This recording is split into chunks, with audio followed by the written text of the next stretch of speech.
সম্মানিত ভিউয়ার্স, আসসালামু আলাইকুম। রকেট থেকে লেনদেন করছেন কিন্তু টাকাটা ভুল নাম্বারে চলে গেছে। চিন্তা করতেছেন কিভাবে টাকাটা রিটার্ন আনবেন। আমার ভিডিওটা যেহেতু পেয়েছেন, ইনশাল্লাহ অবশ্যই টাকাটা রিটার্ন আনতে পারবেন এবং কিভাবে আনবেন A to Z আমি দেখাচ্ছি এই ভিডিওতে। তো তার জন্য হচ্ছে আপনাকে কাস্টমার কেয়ারে কথা বলতে হবে। এটাই হচ্ছে একমাত্র মাধ্যম রকেটের ক্ষেত্রে। তবে বিকাশে ভুল নম্বরে দিয়ে দিলে এই ভিডিওটা দেখলে আপনি রিটার্ন নিয়ে আসতে পারবেন। কোনো কাস্টমার কেয়ারে কল দিতে হবে না। আচ্ছা, তো এখন হচ্ছে কাস্টমার কেয়ারের নাম্বারে কল দিতে হবে এবং আমি কল দিচ্ছি কি বলে সেটা আপনারা শুনতে পাবেন ইনশাল্লাহ। তো কথা বলে দেখি তারা কি বলে। এই কথাগুলো শুনলেই আপনারা আশা করি বুঝতে পারবেন যে কি কি বলতে হবে এবং কি কি নির্দেশনা আছে। এবং ভিডিও শেষে অবশ্যই একটা গুরুত্বপূর্ণ বিষয় আছে যেটা আপনার না মানলে টাকাটা কিন্তু তারা রিটার্ন দিবে না। ঠিক আছে, তো আমি তাদেরকে কল দিচ্ছি। আসসালামু আলাইকুম। ন্যাশনাল ব্যাংক থেকে মিথিলা বলছি। কিভাবে আপনাকে সহযোগিতা করতে পারি? ওয়ালাইকুম আসসালাম। আমি হচ্ছে রকেট থেকে লেনদেন করতে গিয়ে একটা ভুল নাম্বারে টাকাটা দিয়ে দেওয়া হয়েছে আর কি, তো এটা রিটার্ন করতে চাচ্ছি। মানে রকেট অ্যাকাউন্ট থেকে ভুল নাম্বারে পাঠিয়েছেন? জি জি জি। আচ্ছা, এখন স্যার ভুল নাম্বারে যদি টাকা পাঠিয়ে থাকেন তাহলে যে নাম্বারে রকেট অ্যাকাউন্ট খোলা ওই নাম্বার থেকে আমাদেরকে কল করতে হবে। আমরা তাহলে হচ্ছে ওই নাম্বারে যদি অ্যাকাউন্ট খোলা না দেখতে পাই তাহলে টাকাটা রিটার্ন করে দিতে পারি।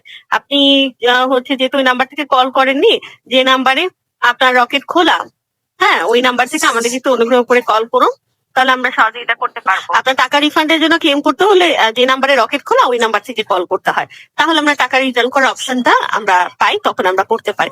না হলে কিন্তু ওই অপশনটা অ্যাভেলেবেল হয় না, এই জন্য আমরা এইভাবে রিটার্ন করতে পারি না। বিভিন্ন নাম্বার থেকে কল, তারপর যেহেতু কল করেছেন ভুল নাম্বারটা বলুন, আমি একটু কনফার্ম করে দিই যে খোলা আছে কি। আচ্ছা, তো নাম্বারটা হচ্ছে 01738। 017383521, এটাই ভুল নাম্বার? জি, এটাই ভুল নাম্বার। না, এটা তো দেখতে পাচ্ছি অ্যাকাউন্ট খোলা নেই। তাহলে একটু কষ্ট করে দ্রুত ওই নাম্বার থেকে কল করুন, আপনার রকেট যে নাম্বারে খোলা, আমরা তাহলে টাকাটা ফিরিয়ে দিতে পারবো। কারণ অ্যাকাউন্ট যদি পরবর্তীতে খুলে ফেলে তখন কিন্তু আর আপনার রিটার্ন করা যাবে না। এই জন্য একটু দ্রুত কল করে বিষয়টা বলুন আমাদের। ও আচ্ছা, ঠিক আছে তাহলে। ওকে, ধন্যবাদ। আমাদের সঙ্গে থাকার জন্য আপনাকে ধন্যবাদ। আপনাদের শুভ। তাহলে আশা করতেছি আপনারা বিষয়টা সম্পূর্ণ বুঝতে পারছেন।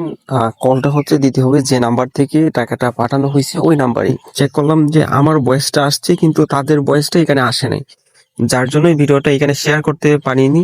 ঠিক আছে, কিন্তু ওইখানে এত কিছু বলা প্রয়োজন হয় না। এখানে ব্রিলিয়ান্টের থেকে আমি কিন্তু কল করছিলাম, তো এখানে যত কিছু বলা লাগছে সাথে ওই নাম্বার থেকে কল দিলে এত কিছু বলা লাগছে না, জাস্ট বললেই টাকাটা দিয়ে দিছে। তবে বাধ্যতামূলক আপনার ওই নাম্বার থেকেই কল দিতে হবে যে নাম্বারে রকেট অ্যাকাউন্ট আছে। ঠিক আছে, এবং অবশ্যই আপনাকে রাতের 11টার আগেই কল দিতে হবে, তা না হলে রিটার্ন করবে না। ঠিক আছে, আর আমি কিন্তু রিটার্ন অলরেডি নিয়ে আসছি অল্প সময়ের মধ্যেই। ঠিক আছে, যেভাবে কথা শুনছেন ওইভাবেই, কিন্তু ওই সময় জাস্ট রেকর্ডটাও করা ছিল, বাট আমার রেকর্ডটাই শুধু চালু হয়েছে, আমার ভয়েসটাই আসছে, বাট তাদের কথাগুলো আসে নাই, যার জন্য এই ক্লিপটা এখানে আপলোড করা হয় নাই।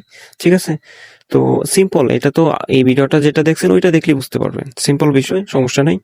ঠিক আছে তাহলে।